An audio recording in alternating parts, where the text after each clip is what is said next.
O'Malley says that he has the boldest plan for gun violence prevention, and he's asking his fellow Democratic opponents to back his proposals. His executive actions include overturning a law that protects gun dealers, enforcing bans on gun ownership for domestic abusers, and tougher laws on selling guns and storing them in homes. When he was governor of Maryland, O'Malley says he passed one of the country's most comprehensive gun safety laws. Gun violence has become a key issue in the Democratic race, and today Hillary Clinton released a 30-second ad in New Hampshire and Iowa calling for gun control measures. How many people have to die before we actually act? Before we come together as a nation? Secretary Clinton has a unique facility for shifting positions in the wind. I remember 8 years ago, she was laying herself out as Annie Oakley reincarnated. And this year, she's a great champion of gun safety legislation. So God bless her. O'Malley is formally laying out his gun safety plan tonight at a town hall in Keene. Reporting live in the newsroom, Mike Cronin, WMUR News 9.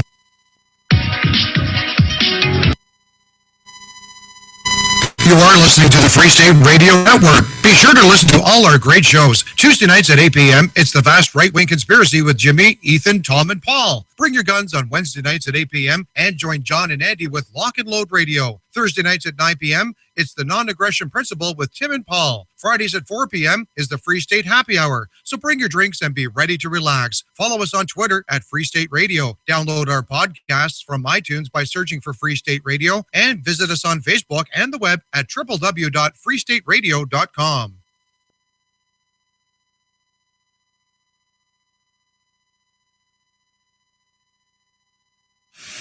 Hello, this is Sister Mary Margaret Fussyknickers. You're about to listen to Free State Radio. Why? I don't know. You may hear subversive ideas like liberty, responsibility, and rights. You may even hear a bad word or two from those foul-mouthed hosts they call talent. But not before. So you best shut your mouth and open your mind. Really? Because Free State Radio is now on the air. Keep open there. Oh my God. All right. I can take these off. Well, whatever that noise is making me nuts. Well, it shouldn't go off anymore now because I turned the mic off from the computer. Okay. It's only when we plug in the computer speakers that happens. Okay. Well, can we not do that? Well, yeah, if you don't want to play bumpers and intros. Well, no, I want to do that. So we have to fix that. I don't know what to do about it, but we'll have to fix it.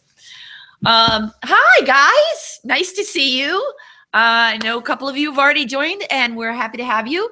And nice to see Rain Man and Paperwork and Bolts, and I'm sure there will be more. But early birds get the worm, so you can go fishing in season, which it's not, but that's another story. Been a couple weeks, been a little busy, still a little busy, but we missed you, so we're back. Dad, it's been quite an ordeal. Dad took a fall 2 weeks ago, 3 weeks ago. I don't know. I got a call on a Saturday. Oh, what's the matter? Phil just joined the chat room. Huh? No. Look at the chat room, like, and you'll understand why I'm only. Wow, we made it a whole 3 minutes.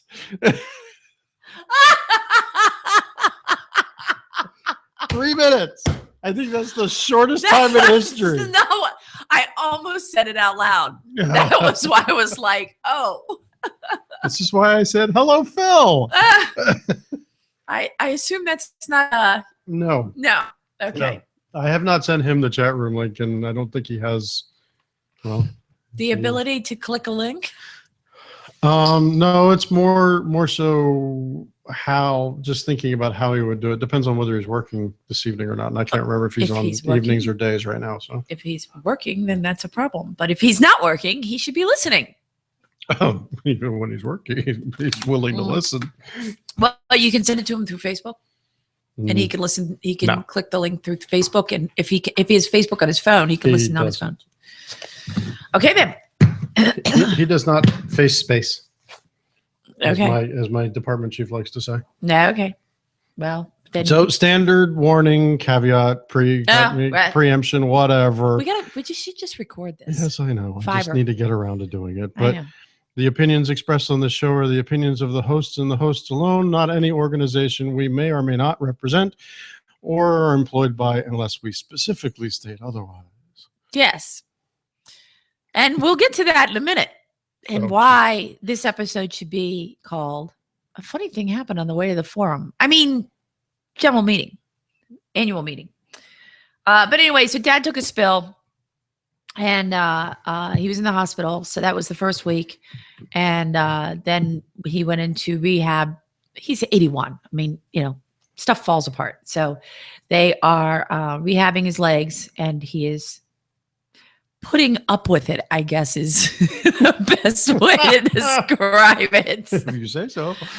He's still there, therefore he's putting up with it. But he, it's a struggle because he's used to his routine, and my father is, oh my God, a creature of routine. So he likes the way he does things, and we've been wrestling with that. So fortunately, he is nearby, so it's not hard to get to him. It's just it takes time out of my evening when it's just anyway. So we're back. Told Dad I would not see him this evening, but that he could listen to the show. But I'm quite sure he's not, because that would require him being on MD Shooters or asking for the link when he called earlier and said, "Are you coming?" Daddy said to you 3 times yesterday, "I won't be here tomorrow night, but I will be there Thursday. Probably will be running. Hope to God I'll be running. But I won't be here tomorrow. Anyway, yeah. So, but you know how it is to lose track of days.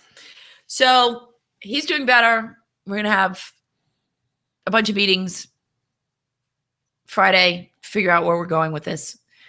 And you were busy last week too. You have a bunch of meetings Friday? With his caregivers. Ah, okay. So, yeah, well, what was it, 2 Wednesdays ago? I don't remember why we canceled 2 Wednesdays ago. 2 Wednesdays ago was because of my dad. Oh, that's right. And last Wednesday was because of the debate. That's right. Which was a flippin' fiasco from the get-go. But that's another story. It was so amusing. I found it amusing. To a certain extent, and I actually wish I should have captured for one of our videos is Ted Cruz's response, because it was just perfect. Mm-hmm. I have to say, of every performance I have seen of him in the debates, that response goes down in history as a classic. Will you just get to something important? I'm looking. So let me moderate a debate for each side from Bolts. It doesn't help for you to look. I'm the one with the computer connection. I know, but I can send you the thing. All right, well then you look. Fine, be that way. So yeah, funny thing happened on the way to the annual meeting. MSRPA had, and I, by the way, don't know where most of you were. I do know where Bolts was, so he's kind of off the hook. But you all missed the fabulous David Keene at the and me and Mike and Shannon and a load of other fun people at the annual meeting held at Rolling Road Country Club. The Rolling Road Country Club a couple weeks ago. And David Keene came to speak, and he was funny and interesting. Yeah, he was awesome. I could listen to him. I would have liked for him to have been at our table. I think that would have been very intriguing. But really nice guy, and really fun to listen to, and it was like awesome. So you have some news from after that meeting. I do. So we went into this meeting. Walked into something. Don't make me read because I will. So at the annual meeting, they always have elections. So at the executive board meeting, I can now say legitimately, I am the legislative director for MSRPA. Finish the story. This comes before that. No, because I'm talking about the executive board meeting that we had a couple weeks prior to that. Oh, okay. So we're sitting at the executive board meeting, And we get to the part where like there's a nominating committee, right? So, basically go out and make sure all the slots are filled and, make sure, it's all. And Bill Polk, whom I adore, was the chairman. And at the time he was presiding over the meeting and he said, so for nominations, I think we're good. We just have a couple of issues. And I said, well, all right, hold up, because I'm on the nominating committee and I don't know what's going on here. And I said, can you tell me where what's filled and what's not? And so he rattles off the list from bottom to top. And they get to second vice president in charge of legislative affairs. And he said, and of course, that's you. And I went, hold the phone. And he goes, well, yeah, we talked about this. And he said, no, we didn't. Pretty sure I pay attention to everything you say. And pretty sure that's not any part of any of our conversations. You didn't like them there? Okay. Why do we have to give free advertising to people? Yes, dear. So, I was just noticing it's kind of messy on the desk. So I decided to clean it up while you're talking. okay. All right. You Newtonized it. I'm telling you about that later. Now I'm going to kick off my shoes. Okay. You do that. I'm going to get comfortable. Okay. You do that. So, I said to Bill, okay. And he said, well, I asked you if you could still be involved. And you said, yes. I said, involved, yes. But I didn't know I was signing up for an officer's position. And he kind of gave me that look like, really, Andy? Okay, Bill. I have a tough time telling Bill no. Don't tell him that. Because the jokes will never end. So, okay, fine. How much money you got?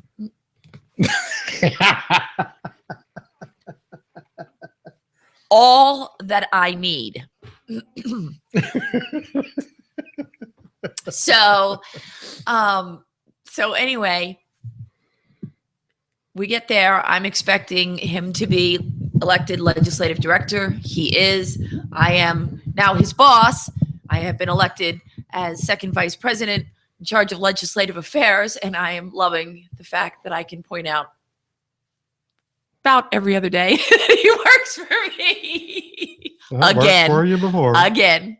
Yes, but there's no HR this time, so I won't have to take a class. Was a standing joke. Speaking of which, I still have to take the ethics stuff.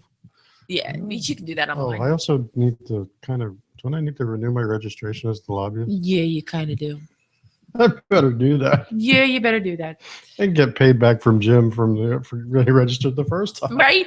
So, but Rayman will know this, and I don't know about Bolts. And since I don't know who Phil is, I can't tell you, or paperwork. But if you spent 10 minutes in my old office, you know that whenever there was an inappropriate comment to be made, but there were people around that might take offense, we would always just point at each other and go, I'd say something, but I'd have to take a class. And everybody knew what you were saying, and it was very funny. So I won't have to take a class now. So after the meeting, we have the executive board meeting, right? So this is all the newly elected people. So Doherty's sitting behind me. I'm sitting next to Bill Polk. And Bill says, well, we really only have one piece of business, and that is to figure out who's going to be the new chairman. Silence. Crickets. Nothing. And I'm looking around and I'm going, why is this a thing? Bill's done it for several years, and he said he would serve on the board as long as everybody promised not to elect him as chair. So I said, Bill, what is this job? Rain Man, I have to take classes several times every day. Well, yeah, this is the don't sexually harass anybody class, or don't be inappropriate, or fair practices, or whatever the heck you want to call it. But don't make inappropriate comments is basically the class, which is no fun. But anyway, so I asked Bill, the outgoing chair, what is involved in this job? Because I'm trying to figure out why nobody's volunteering for it. And he says, the quarterly board meetings, and that's about it. well, how long does that take? He says, about 2 hours. I said, a week? Because I'm thinking, no wonder nobody wants to do it. He goes, no, like a month? And then really super fast, faster than I can tell this story. Do I have a motion for Andy Maroney to serve as chair? Do I have a second? All in favor, aye. And boom, all of a sudden. And this one voted for me and didn't pull me back to say, Andy, did you not notice that nobody else was asking questions? You're a big girl. You voted for me. So anyway, he, in all fairness, Bill did kind of look over at me like, okay. And yeah, all right. Okay. Because nobody else was going to do it. So I am the new chairman for the Maryland State Rifle and Pistol Association. God help me. Mike said no, too far entrenched. So maybe no. What? Read that comment. Too far. Yes, I was hoisted with my own petard. No, you know, what's really sad is I had a friend there who should have saved my butt and didn't. Do we know who that is? I'm not off the top of my head now. Too far entrenched. Well, you can click on my name and send me a message, a private message. So Phil, I'm not really entirely sure. And thank you, Raidman. Congrats on my new office. I'll let you know. So, but anyway, yeah. She's still mad. So I'm not really mad. I'm just giving you guys grief. So, but I'll be mad when I get overwhelmed. So, and at that point, it will be Bill, Mike, back me up. You're not Jeff. Jeff has to deal with all of the executive committee meetings. You just have to deal with the quarterly board meeting. I do have a few other things going on in my world.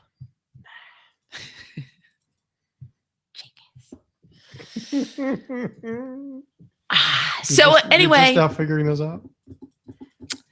Doherty's in trouble.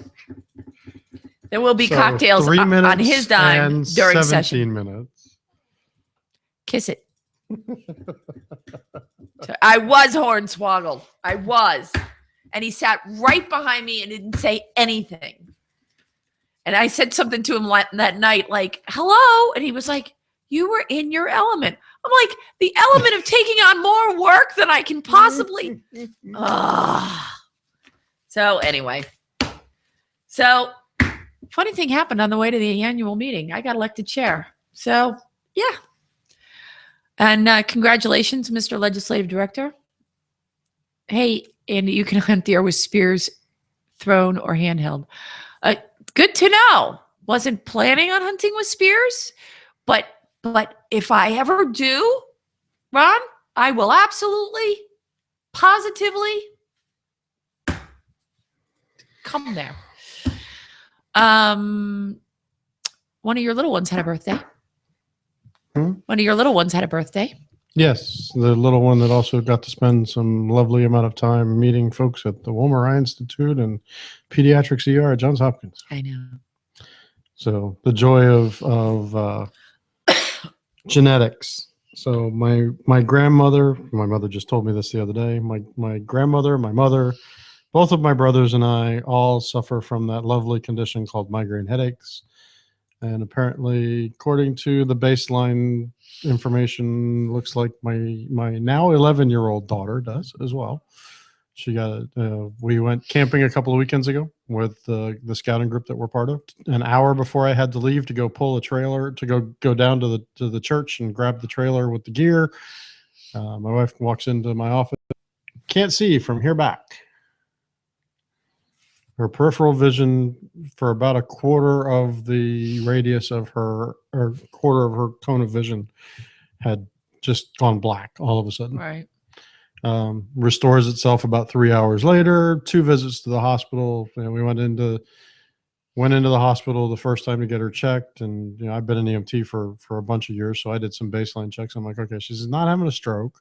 Right. She's had no traumas. 2 ER visits later because she woke me up at 3 o'clock in the morning at the campsite with the same problem. So we went at 1 o'clock in the afternoon to Johns Hopkins, or about 3 o'clock in the afternoon to Johns Hopkins, and then again at 4 o'clock in the morning the next morning. So MRIs and visits with ophthalmologists, and my insurance deductible painfully dragging at my wallet later.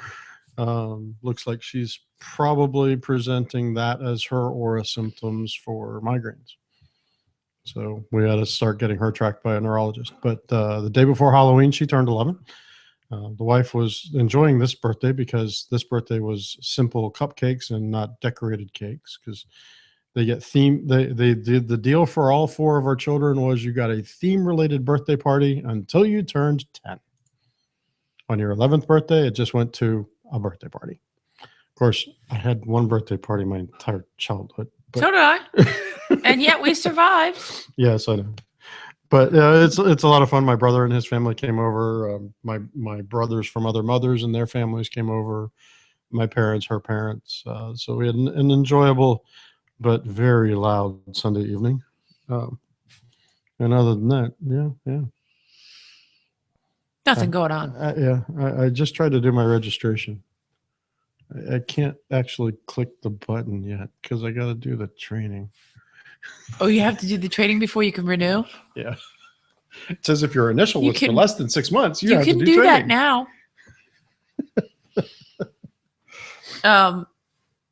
What about Attila's bolts counts as throne rate? What is he saying? Atlatl. What? Atlatl. What the heck is Atlatl? I can't remember if it was Aztec or Mayan, but did you ever watch Top Shot?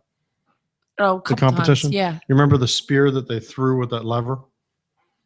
I do not. They had a spear. It's a spear that's about 5-6 feet long. Okay. And there's a 2 to 3 foot long stick that they hook on the end of the spear, and you whip it forward. So instead Oh, of this just is not the show that I watched, because the show that I watched that I thought you Top were Shot was a shooting competition. So what's this got to do with shooting? Well, it's a hunting weapons related thing. So Top Shot didn't just focus on firearms. Top That's Shot all- also included Only thing I ever saw. bows and arrows, crossbows, Okay, so it's different show. axes. Different show entirely, because everything I saw was shooting. So it's a thrown. It's another way of throwing a spear. Okay. You hook on the end of the spear. So instead of only getting, holding a spear, typically you're holding it halfway down and throwing. Well, then you have to release it just the right moment, and you lose some momentum. This gives you another 3 feet, I got and you. you're pushing it from the rear of the spear. So Okay. it's got a fairly decent learning curve on it from what I saw on the guess. show. I've never done it, but So so it's been a time. Dad's still in rehab, and but Kelly is better, and thank God it wasn't worse than it was. I mean, it's scary, but it could have been given all of the other things it could have been. I'm just grateful that Yeah. For what you talked about, but what you talked to me about, it's talking to a coworker of mine that's going through some or has a family member going through some medical issues right now too. And it's just the symptoms and the age kind of line up, and that's some of what tends to happen with that type of an infection. So, we'll see. Huh. It actually does. We can talk about that off the air though, but there's some interesting things that show up with certain types of infections. Okay. For your dad. Huh? Oh, your my dad. dad. I was talking about your girl. Oh, my daughter. Well, yeah, that's scary what I was like. because so the 5 potential things: trauma, stroke, detached retina, some other significant eye injuries, eye-related problems, glaucoma and otherwise. Right. So, I mean, the ophthalmologist was very, very thorough. It took her entire exam of my daughter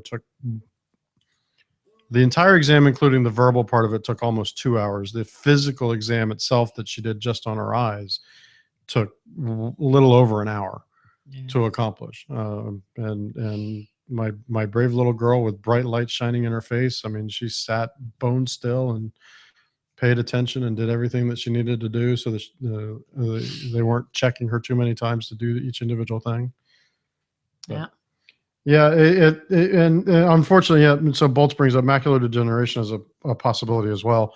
But it's unusual at that age. Unusual at that age, but her maternal grandmother had it. But so, did she develop? I'm sorry, her maternal great grandmother had it. But when did she develop that? Her 70s. Right. Which is more typical. Yes. Yeah. So anyway, we've had our share. So keep us in your thoughts and prayers.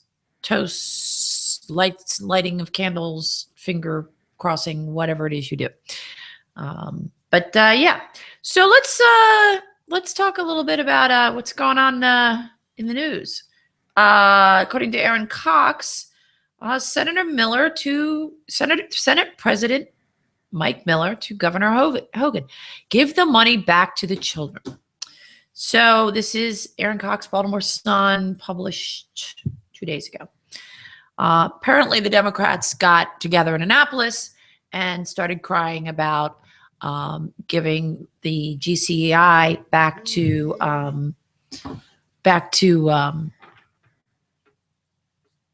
the schools. Democratic legislative leaders announced Monday that the state now note, okay, Democratic, first of all, Democrat, but Democrat, I'm going to amend her article. Democrat legislative leaders announced Monday that the state expects to take in $500 million more than it budgeted this year, and they also foresee another $215 million surplus for next fiscal year. Now, I don't know that to be true because I don't have any frame of reference from, I'll go through this article again, but I don't have any frame of reference from the governor's office or, like David Brinkley or Peter Franchot or whatever. But the Sun's buying off on it. I know that shocks you all. Senate President, so Mike Miller and Mike Bush joined other leaders, and when they say other leaders, what they mean is other Democrat leaders, in urging Hogan to send more money to local school systems. Did anyone campaign on the fact that they were going to cut education? Bush asked rhetorically at an Annapolis news conference. The answer is no. Kids deserve the money. It's there for them to have it. It sits there. And if you haven't heard my diatribe about the money spent on public schools, I probably should refrain from going through this again because I'm pretty sure these guys have heard it 16 times. But the problem is they say it's for the children. Okay? The teachers, they say it's for the teachers. The bottom line is the teachers see very little of this money. How do I know this? The classroom sees very little of the money. Huh? Yeah, the classroom sees very little of the money. Right, the classroom. They all consider themselves teachers. All of them. Superintendent, on down. The problem is you got people in boards who haven't seen a classroom in 30 years. The money doesn't go into the classroom. I know this because I used to be a teacher. And that's as nice as I can be and as short as I can be on that diatribe. So we'll move on because it might be a record. Just take my word for it. And I will try not to go off about education budgets until the spring when we talk about them again. So real quick. So Rain Man, didn't they approve Miller and Bush's budget? How come they didn't plan for this in their own freaking budget? A-holes. So Maryland, the interesting way that Maryland does the budget, the governor's office, the governor submits it. Obviously, it's not the governor himself, but the governor's office plans for the budget for the year. They submit the budget to the legislature for approval. The legislature in Maryland, unlike our national legislature, cannot expand the budget and has very limited mechanisms to change where the dollars go. Okay, that's accurate. They can cut things from the budget. Yep. Within broad budget categories, they can shift money for pet projects, however they want to shape it, They can't add to it, and they can't take from a major division and move it to another major division. Correct. So, I mean, there's certain things about the way the budget is structured that, well, great, they want to complain all they want, unless the governor submits a supplemental budget and identifies additional monies that he wants to use in other ways, that then Ways and Means and other folks, depending upon the year, can go through the budget and approve or disapprove of what he's done. The only real thing that the legislature can do is cut the budget or move money within certain budget categories to shift to other budget priorities within certain department. I don't remember if it's department level or a little bit higher than that they can do. But I think it's department. I'm pretty sure it was department level from what our good friend who now sits on a different bench had explained. Did I tell you I had dinner with her? Yes. I told you to say hi. You said she said hi. Did. But so it's not. Kathy, Natalie. Essentially, Miller's bitching about his own budget. Yes and no. Well, he's bitching about the budget that the legislature approved, and the legislature highly disapproved of what Hogan sent them. So they literally hatcheted it. Yes, they moved what they could move, where they could move it. They denied they denied some of the governor's intended spending objectives, which puts money. Yes, they did. Which takes money away from the budget. But Rayman says, yes, Mike, I understand what you're saying, but didn't they essentially label it Miller's budget due to some stupid little thing they changed? Yes. Actually, it wasn't a stupid little thing they changed. If I recall correctly, Hogan submitted a budget, and there was such pandemonium. He submitted a budget and I believe 2 supplementals. Correct. Because of the Because of the panic, yeah. So it wasn't, I will amend your statement and say that it was not a stupid little thing that they changed. It came from Hogan's office and they manipulated it. But essentially, it was Miller. You're right. It was Miller who made the demands, and Miller and or Bush. It's harder for Bush because he's got more people to corral. But for Mike Miller is very smart, and when it comes to strategy, he's a brilliant man. I don't agree with his philosophy, but I will acknowledge he really is very good at strategy. I don't like it. I wish he was lousy at it, but if he wasn't lousy at it, he'd be easy to defeat now, wouldn't he? So, and keep trying. Probably wouldn't have a freaking building named after him while he's still alive. Right. The General Assembly set $68 million to restore the aid, but Hogan has declined to spend it. Why do they need more money? If they were successful last year teaching, which O'Malley, before Hogan was elected, told us. He told us every year, Maryland is number one. Education Weekly said we were, I think it was Education Weekly. No, Education Week said we were number one. Well, yeah, we were number one in our willingness to throw money at a problem, not at what our children do. Throwing more, what is it John says? And I'll probably get smacked around for this later. But if throwing money at the problem, John says this frequently, if throwing money at the problem were going to work, DC and Baltimore would have some of the best schools in the nation. The same. I just repeating what my husband said. But anyway, the Hogan spokesman said that Hogan would discuss his spending plans in January when he presents his next budget. And you know what? Good strategy. Because if you tell them now, they got all that time to sit there and, So let him deal with it. And O'Malley never discussed his plans early in terms of the budget. Higher than expected income taxes is mostly from capital gains, the biggest driver of the surplus. Warren Deschanel, executive director of the Department of Legislative Services, said. The Democrats declared Maryland's structural deficit has been closed. But I'm pretty sure if I went back and did the research, I could find you quotes where they told us there was no structural deficit. I do believe they actually raised that in debates this year. I thought. Well, I wouldn't be The, surprised. yeah. Yes, but the structural deficit that didn't exist is now closed. When you figure that one out, let me know. Saying tough votes to raise taxes over the past 8 years put an end to a vexing financial problem where planned spending outpaced revenue every year. In closing that gap for this year, next year, House Appropriations Chair and federal lobbyist, Maggie McIntosh, a Baltimore Democrat, said, "We've done what we promised we were going to do." And I wrote on here, we did? What did we do? Still waiting.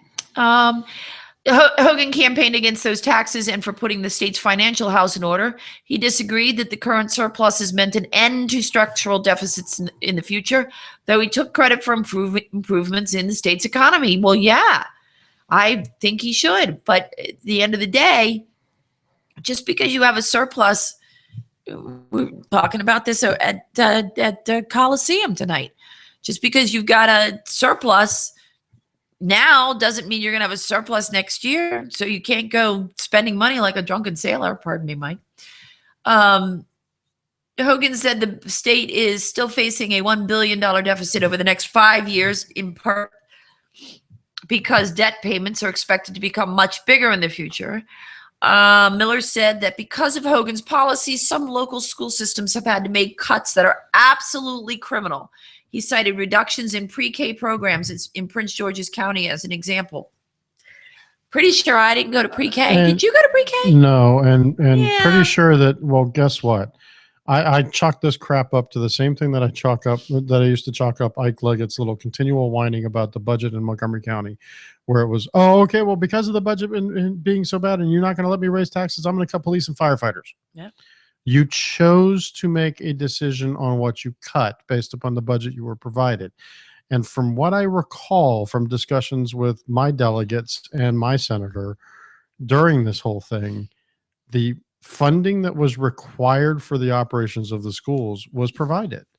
The additional funding they wanted, not what was called for and demanded for in the budget and law, but what they asked for was what was not given to them. It's not that they didn't get what they are mandated to get. They didn't get what they requested above and beyond what they were mandated to get. That's like that picture that I showed you at the Coliseum. Right. It's up to according to Miller, it's up to the governor to do his part and give the money back to the children. It doesn't go to the children. It goes to pay, $150,000 a year to your superintendent or $80,000 to your, don't even go, okay, I'm going to stop because I'll just go off. Yeah. So they're a bunch of idiots. Sorry, but that's liberals for you. By the way, happy Apprenticeship Week. Oh, that's this week now? That's this week. It is the first ever National Apprenticeship Week, and it is the first ever Apprenticeship Week in the state of Maryland. And I was part of the team that put together the events for the week, where Monday the governor had a proclamation, and Tuesday Dollar did some tours of some apprenticeship shops, and today we recognize the apprenticeship unit and their hard work, and within my division. And then tomorrow we will be honoring some veteran apprentices. What's the matter? I'm trying to keep from sneezing. Oh, well, you may sneeze. It's okay. I think they've heard people sneeze before. Yes, and my sneezing usually involves some kind of exclamation because it causes pain. So I try to avoid it when possible. Oh, so, okay. Good to know. So anyway, that's this week. And Friday was National Chocolate Day. Friday? No. Yes, Friday was National Chocolate Day. I just wanted you to know that. My daughter's birthday was National Chocolate Yes, Day. it was. According to the Conservative Tribune, and I did, I don't normally quote from them, but because I could track it down on Facebook, a woman named, this is not to do, going back to education. Young teacher hands an epic letter announcing her resignation, and it's going viral. Go to a Facebook page owned by Wendy Bradshaw. She was an adjunct professor, or is an adjunct, I'm not sure, at Mercy College. And I gather she's from Florida. But basically, she quit. And she said she loved it. I mean, this is a long letter. I'm not going to read it all to you. Guys will fall asleep. But I read the letter, and she says, I spent countless hours in the classroom, conferencing with families and other teachers, reviewing data I collected, and reflecting on my practice so that I could design and differentiate instruction that would best meet the needs of my students each year. The flawed metrics used up until this point. But she has become demoralized, really, by the reforms that are taking place, which, they're basically, introducing, she talks about, this letter is deeply personal. I cannot justify making students cry anymore. They cry with frustration as they are asked to attempt tasks well out of their zone of proximal development. They cry as their hands shake, trying to use an antiquated computer mouse on a 10-year-old desktop computer with which they have little experience. And as the computer lab is always being closed for testing, their shoulders slump with defeat as they are put in front of poorly written tests that they cannot read but must attempt. Their eyes fill with tears as they hunt for letters they have only recently learned so that they can type in responses with the little hands that are too small to span the keyboard. They don't only cry. Sometimes they misbehave so that they will be the bad kid, not the stupid kid, or because their little bodies just can't sit quietly anymore because they don't know the social rules of school and there is no time to teach them. My master's degree work focused on behavior disorders, so I can say with confidence that it is not the children who are disordered. The disorder is the system which requires them to attempt curriculum and demonstrate behaviors far beyond what is appropriate for their age. I'm so with her. On June 8th, 2015, my life changed when I gave birth to my daughter. I remember cradling her in the hospital on our first night together, thinking in 5 years you will be in kindergarten and will go to school with me. That thought should have brought me joy, but instead it brought dread. I will not subject my child to this disordered system, and I can no longer in good conscience be a part of it. Please accept my resignation from Polk County Public Schools. Best, Wendy Bradshaw, PhD. And I would say that pretty much sums up at least part of the reason why your kids are homeschooled. Yes, that is. Yeah. So, along with the student who got suspended this week for pretending to shoot a bow and arrow at his classroom. Here. I'm just leading in. I don't have it in my order. Well, it's student related. I assumed you would have put it in the student related pile. No, I didn't think to do that. Well, I didn't do the O'Malley thing yet either. So, deal. Hold on. So a Catholic school in some state, which I'll tell you in a minute. There we go. Had to be the last one, didn't it? In Cincinnati, in Ohio. Where's Dan Blasberg? Let me yell at him. A first grader at Our Lady of Lourdes is serving a 3-day suspension for pretending to shoot another student with a bow and arrow. The boy's parents, Martha and Matthew, I don't know, Miele, told this television station that their son was playing a game of Power Rangers at recess on Thursday when it happened. And the father says, I think he's a good principal. I just think it was a bad decision.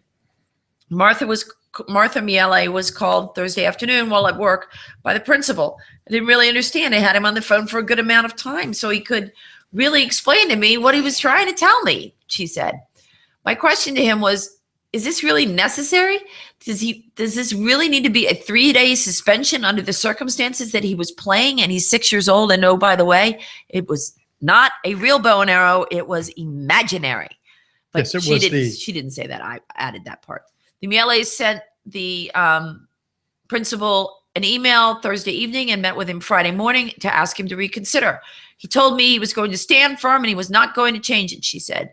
On Friday, the parents stating in part, quote, I have no tolerance for any real, pretend, or imitated violence. The punishment is an out-of-school suspension.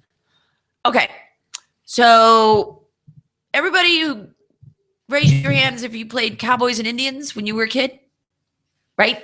Me too. This guy needs to get a grip. The MLA's contacted the Archdiocese, and of course they won't comment on a current disciplinary issue involving a minor. The suspension was effective Friday, Monday, and Tuesday, but the MLAs say they have yet to receive a written notice of the suspension. Wait a minute. So the family contacted the Archdiocese, and the Archdiocese won't talk about a current event Involving a minor, a disciplinary. the family. So the Archdiocese is refusing to talk to the family? No. On Monday, the Archdiocese told WLWT. Okay. It sounded like you did. I'm sorry. It was the family. No. That's what happens when I go too fast. But anyway, so the suspension, the kid served his suspension. He was supposed to go back to school, but they never received, the family never received written notice of the suspension, which is required by the Archdiocese.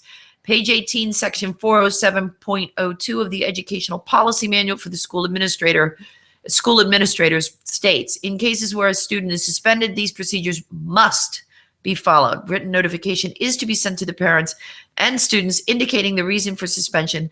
The notification should also include the length of time of the suspension. And it goes on, but it's just ridiculous.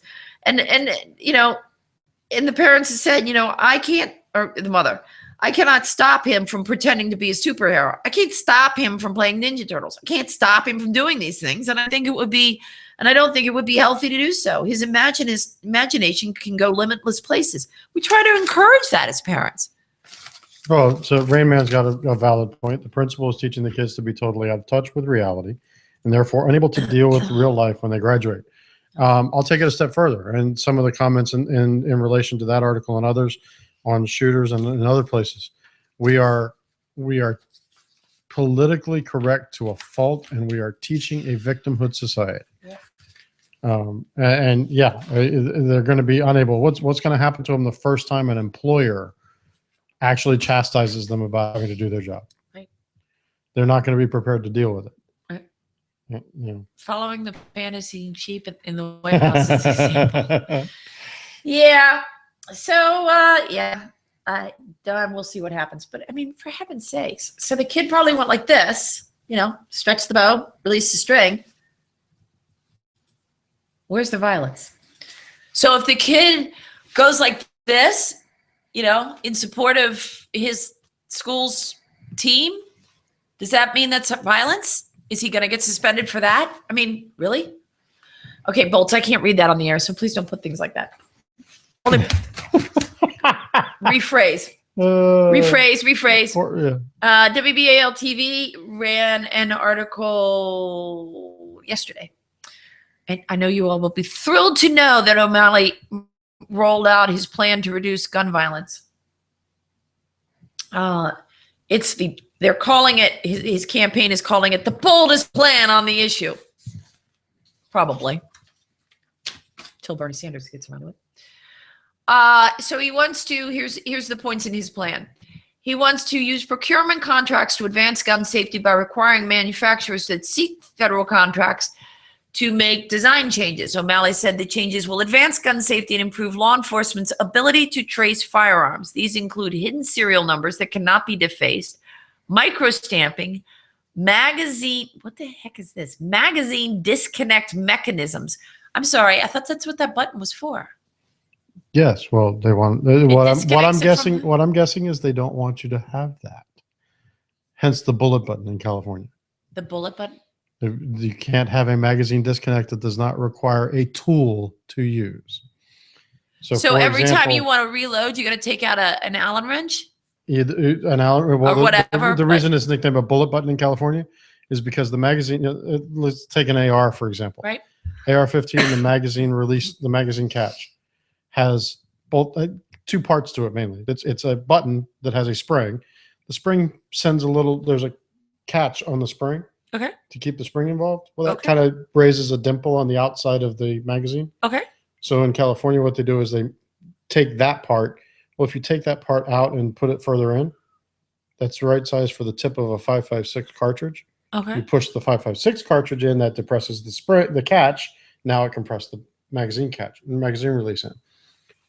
Or you do like Marvin did and have a takedown pin, have no magazine release, have a takedown pin that's on a pull, open your frigging AR, split the AR, pull the magazine out, or push the magazine out by hand from the bottom because it doesn't have a catch. Okay. So yeah. And other next generation safety improvements, because we want next generation safety improvements that have been untested. I know we're all going to get behind that. Moving on. Ending the federal defense of gun dealer immunity by stopping enforcement of a 2005 law that O'Malley says protects irresponsible gun dealers and manufacturers from lawsuits by victims and families of gun violence. So I sell Jane Jones. I actually happen to know a Jane Jones, so I should probably not use that name, but I sell Jane Jones a gun, and Jane decides she buys the gun, and 6 weeks from now she goes out and shoots herself or someone else. I should be responsible. I mean, Yes, just like GM is responsible for all the drunk drivers that hit people on the road. Thank you. Spoons make you fat.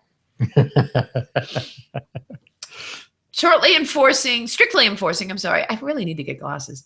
Strictly enforcing existing bans on gun ownership for domestic abusers and stalkers to disarm those convicted for committing domestic violence.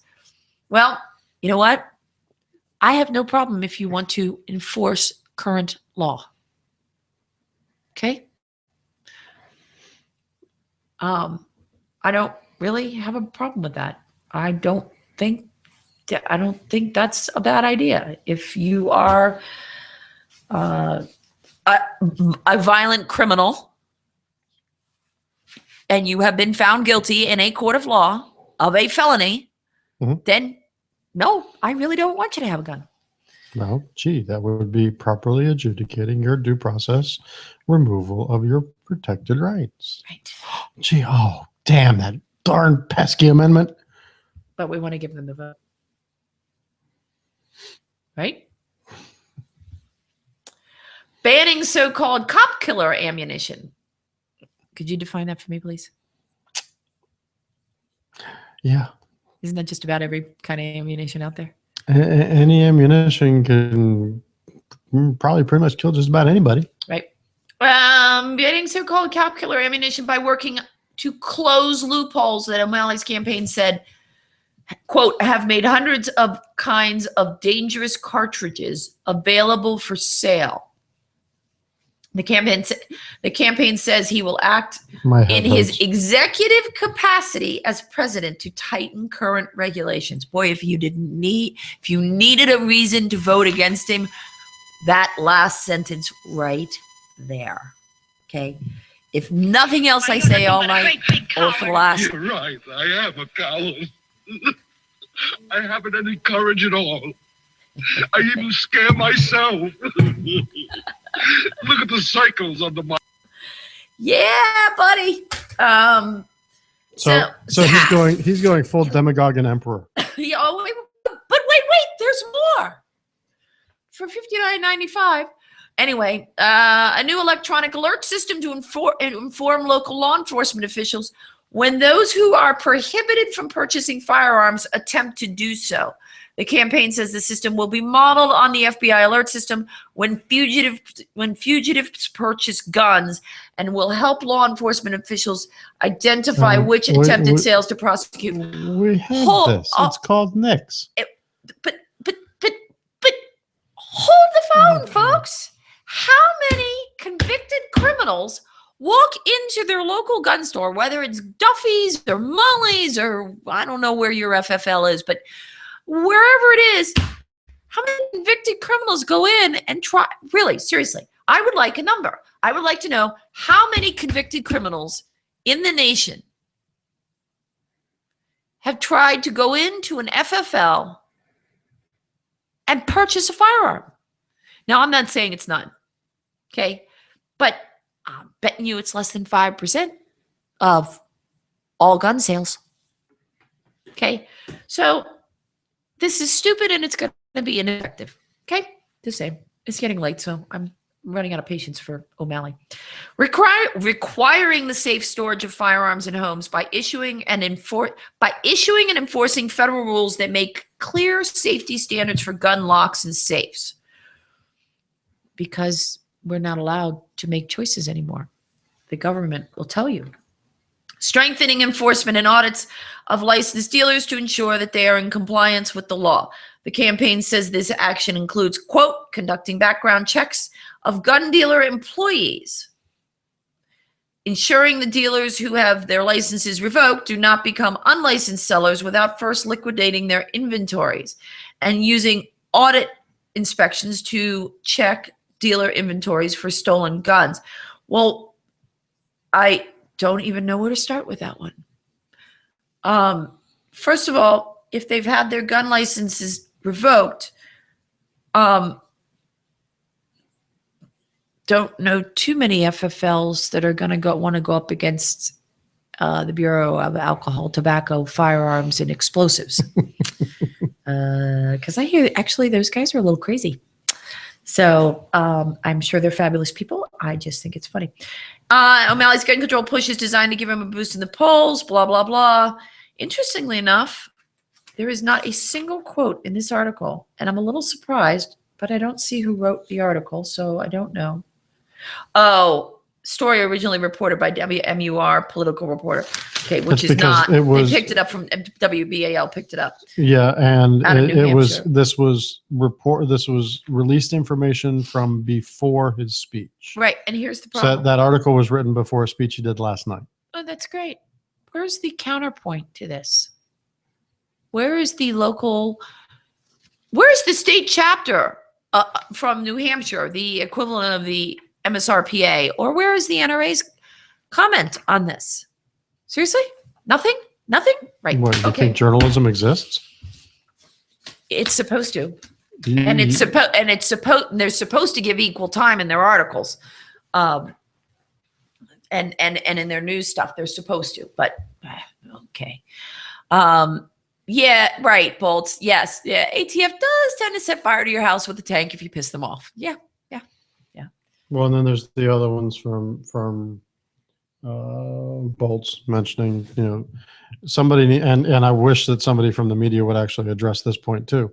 MSP under his administration in testimony and validated in front of testimony in front of the committees, didn't arrest any straw purchasers that were reported to him during his tenure as governor. That would be correct, because there weren't any. There were no prosecutions of straw. There were no prosecutions. There were reports from FFLs that there were attempts at straw purchases, which is. But nobody bothered to actually do anything about it. Just saying. I want to know who Old Fat and. That's the name. Somebody joined us. Thank you. Well, there's there's a limit on the characters they can do. So. I know, but I wanted to know what they were going to say. Old Fat and. So you have to finish your name in the chat room so I can yeah. Phil was making a joke about O'Malley's numbers. Okay. Okay. Virginia Democrats conspired against gun store. The unfortunate end of this story is that all of these maniacs got reelected yesterday. But according to the Washington Times, this was posted by Kelly Riddell, Sunday, November 1st. Democratic elected officials in Northern Virginia worked together to engineer a campaign against a Fairfax County firearms store in a bid to politicize gun violence and drum up support for a Democrat in an election Tuesday, an exchange of emails shows. J.B. Gates, owner of Nova Firearms, by the way, let us, if we are all in McLean, Virginia, let us all go in and purchase something from Nova Firearms. I don't care if it's a box of 22s. Purchase something if you're in McLean. The owner opened the shop after protesters thwarted his expansion efforts in Arlington County by pressuring his landlord into breaking his lease. Delegate Kathleen Murphy, a McLean, Virginia Democrat, wrote an email to State Senator Barbara Favola, an Arlington Democrat, seeking help in shutting down the gun store. Senator Favola was, Ms. Favola is what they refer to her as, was instrumental in organizing opposition to Mr. Gates' shop in Arlington. Basically, we convinced the landowner that his business tenants would lose business. Ms. Favola told Ms. Murphy in a reply, quote, in other words, moving a gun shop to a small cluster of shops in the middle of a neighborhood was bad for business.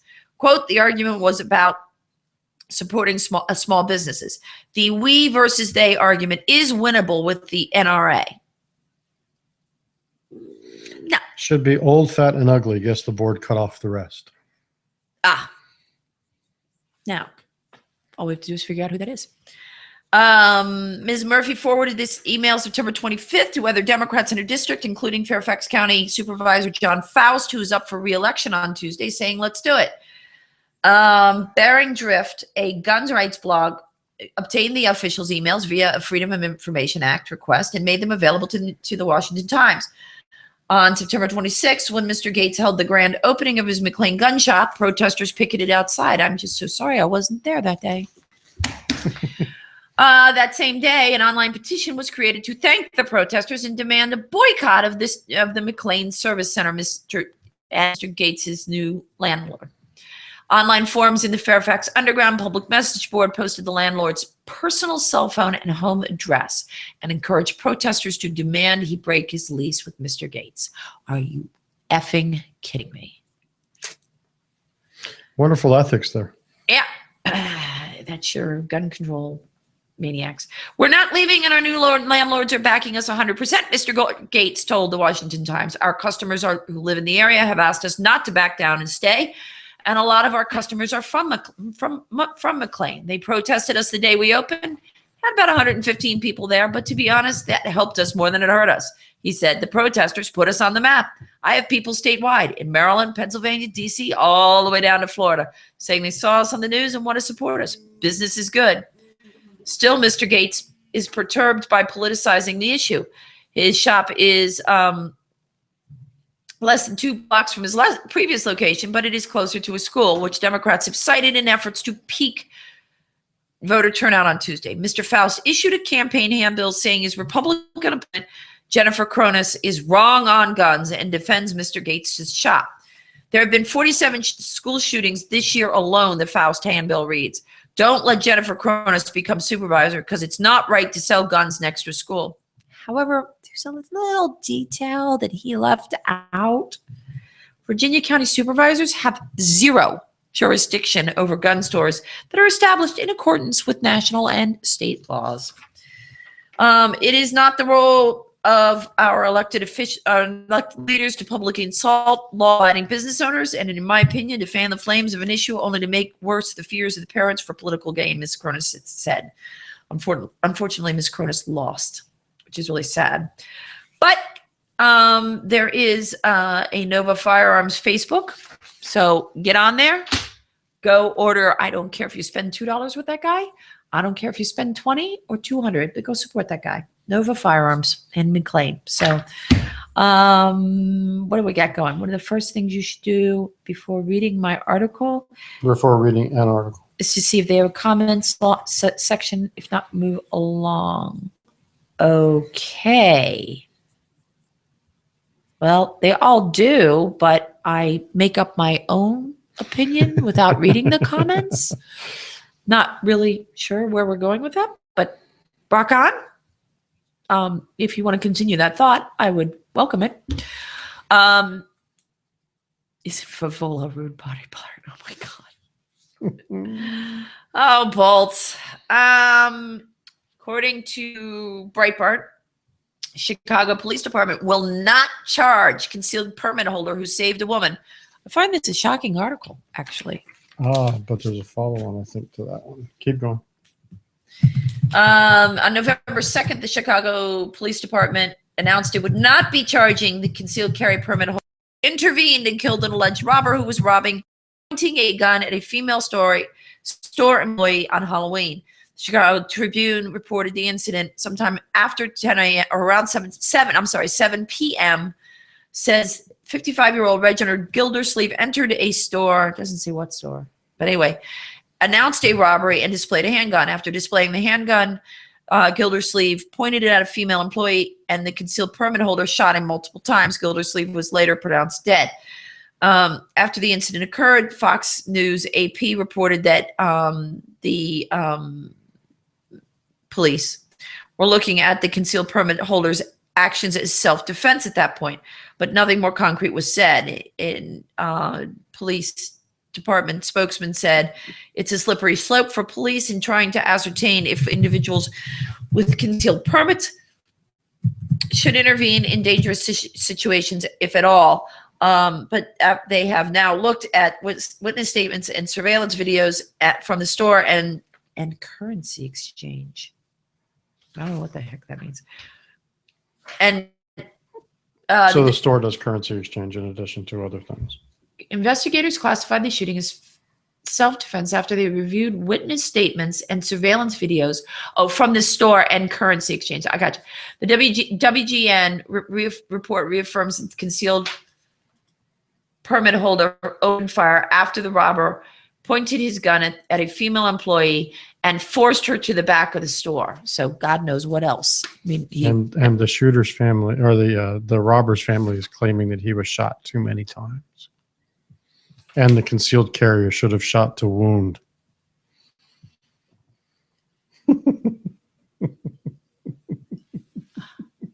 People are stupid. I really am going to start drinking on the show again. I really am. I really am. I really am. All right. So what do I want to do? What do I want to do for Larry? You know what? You do an article and then we'll call it a day. Okay. I'll turn off my training. Huh? I've been paying attention to some of the training stuff. Oh, let's see. Which one do I? Oh, give me some backwards things. Let's go. I'm a jarhead, so let's go with this one first. maybe not give you backwards things. This was the way Oh. it was stacked in my pile. Yes, so that you could differentiate. Yes. Well, if they're stacked like this, I can still differentiate. Okay, I'll explain. I'll explain it to you later. We'll have a little class on this later on. Mhm. I got something to tell you about that one, but I'm not going to do it on the air, even though it's after 9 o'clock. Oh boy, from the NRAILA. Most of the stuff is from the NRAILA. I told you that. Is this one? It's all. Nope, it's all. No, that's America's First Freedom. It's all from the NRA. I told you. Um, You didn't listen. Friday, October 30th. Yes, I did. Friday, October 30th. Title of the article: Schumer puts military at risk by playing politics with their sidearms. I don't feel like reading the entire article. But the baseline of the article is this. You don't have to read the article. You just have to talk about it. Yes, I know. The baseline of the article is this. In order to advance the lovely cause of gun control, Schumer wants to influence, has put in a bill to influence federal buying policies for the military for their sidearm contracts, to say that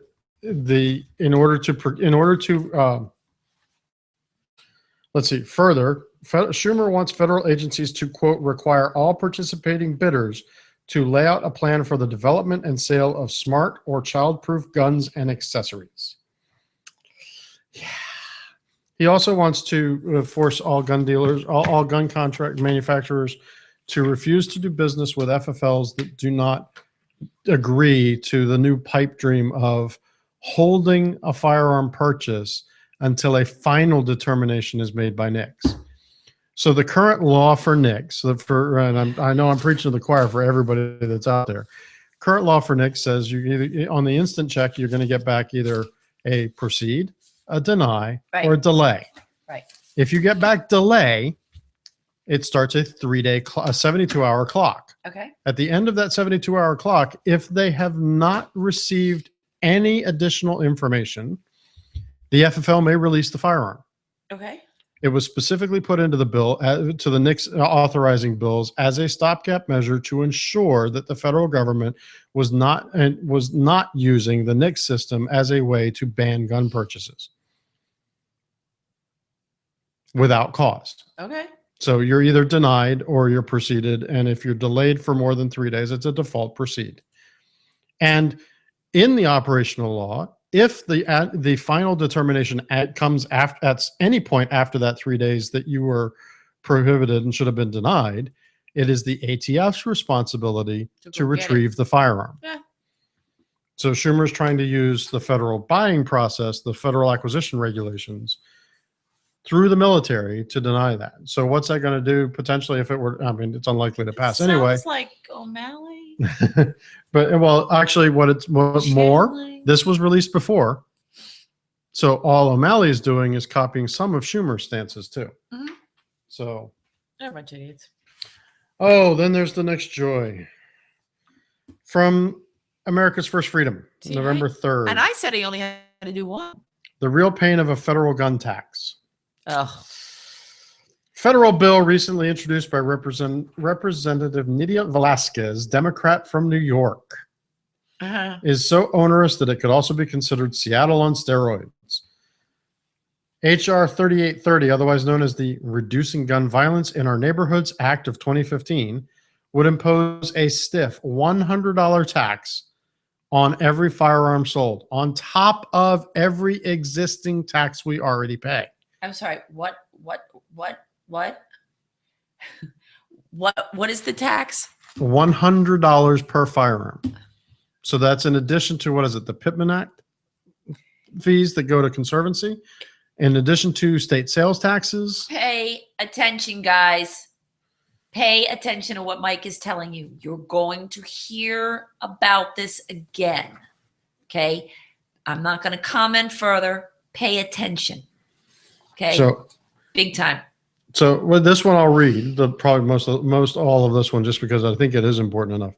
The resulting revenues from this federal act, federal would go to the Department of Justice to be dispersed in various initiatives meant to support mental health care, as well as, quote, anti-violence programs, end quote. And you're on the same wavelength as us if you read that last bit as, quote, anti-gun propaganda, end quote. Not only would you get ripped off, your gun purchase would support the cause of chipping away at the Second Amendment. Velasquez is quoted as saying, quote, if making guns more expensive means fewer end up in commerce, I'm happy with that result. Gee, can we say another backdoor ban? Her implication that hurting firearm sales is somehow accidental, simply collateral damage, is profoundly disingenuous. Indeed, ensuring that, quote, fewer end up in commerce, end quote, appears to be the entire point behind the list. Sounds familiar. Sounds kind of like the HQL debates. Purchasers of a fine English hunting shotgun or competition rifle may not bat an eye at a $100 upcharge. I got a problem with that.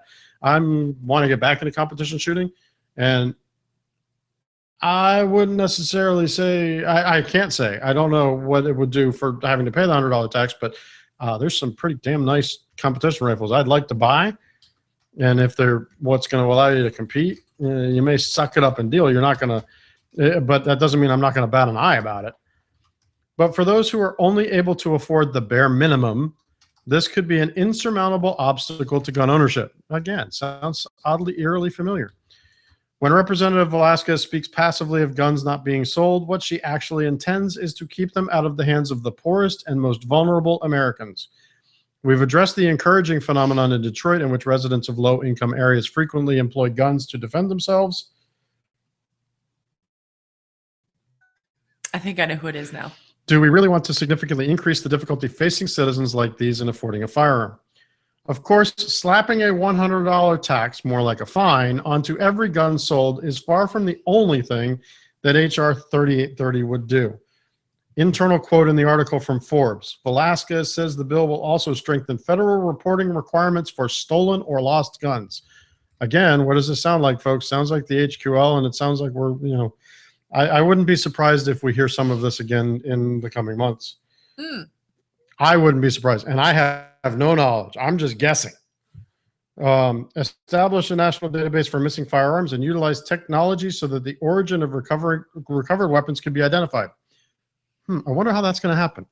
Because we already have, at the federal level, the prohibition on using any gun reporting sales as a registration database. A provision in the bill would require all gun owners to report any stolen weapons within 48 hours. Failure to do so would result in a $10,000 penalty. Right. And they tried that here. You remember that? Well, it's, And the problem is, if you're like my father's age, now my father has a pretty heavy duty safe, but let's say he didn't. Let's say he kept one under the mattress and, whatever, wherever he puts them. And because he didn't need them for self-defense, he didn't go looking for them. And we wouldn't know how long till they were gone. So is it 48 hours from the minute you figure out that it's missing, or is it 48 hours from when it went missing? So for instance, it could have been gone for 2 years. Therefore, you owe $10,000. Odds on him. Yeah, Rain. I'm not going to comment on that on the air for obvious reasons. So yeah, Velasquez is, or that's her name's not Velasquez, is it? Mhm. Okay, I thought it was something else. But yes, she should go watch your kitchen foil show and tell. So, yes, I'm with you. Last paragraph in the article, and I skipped around a little bit. When Seattle adopted the, quote, gun violence tax, end quote, they were emulating an experiment launched in Chicago, Cook County's 2013 measure, which was followed by rising crime rates. But that's the thing. To politicians like Nydia Velasquez, results don't mean as much as optics. If it sounds like a good idea, it doesn't matter that it has been empirically proven to be an abject failure. Gee, sounds like testimony that we gave for the HQL and all of FSA 2013. Right? And it doesn't matter that the neediest Americans are the ones who will pay the price for its failure. Gee, just like in Maryland, it didn't matter that the neediest Maryland citizens would be screwed by that too. Yep. What, are you not going to have me do the last one? Well, you can keep going, or are you No, I'm done. Okay. I'm done. Unless you have a burning desire to do that one. See, Oh, this one's just I more read my about articles. Well, I read this one. I read this one at work, though. Oh, did you? You actually read one? Yes.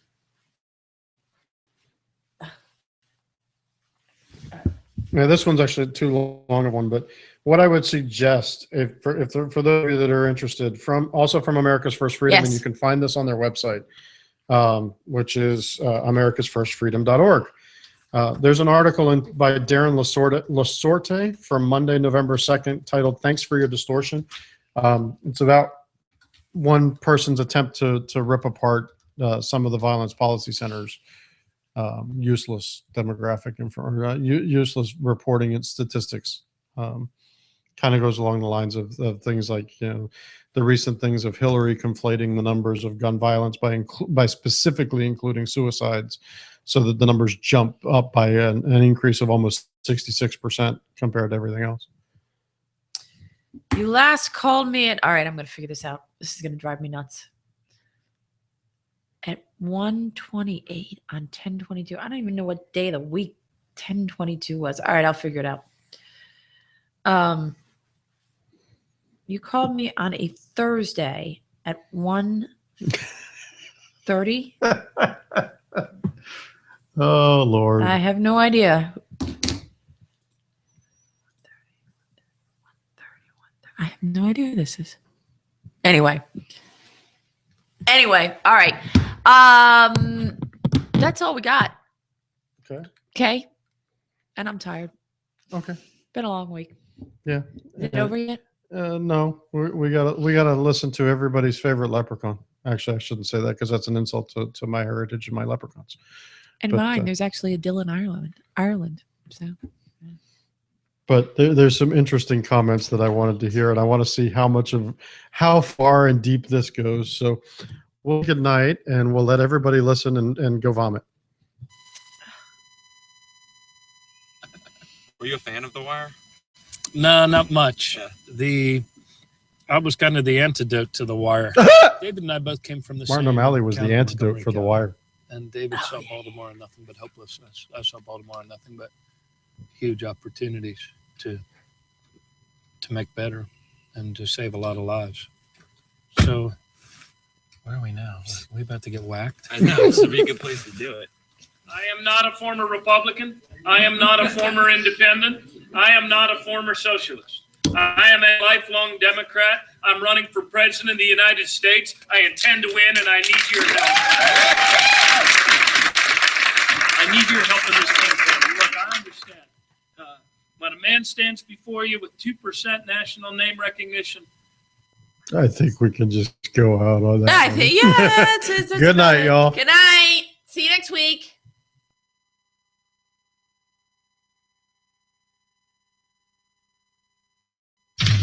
Here we come, walk down the street. We get funniest looks from everyone we meet.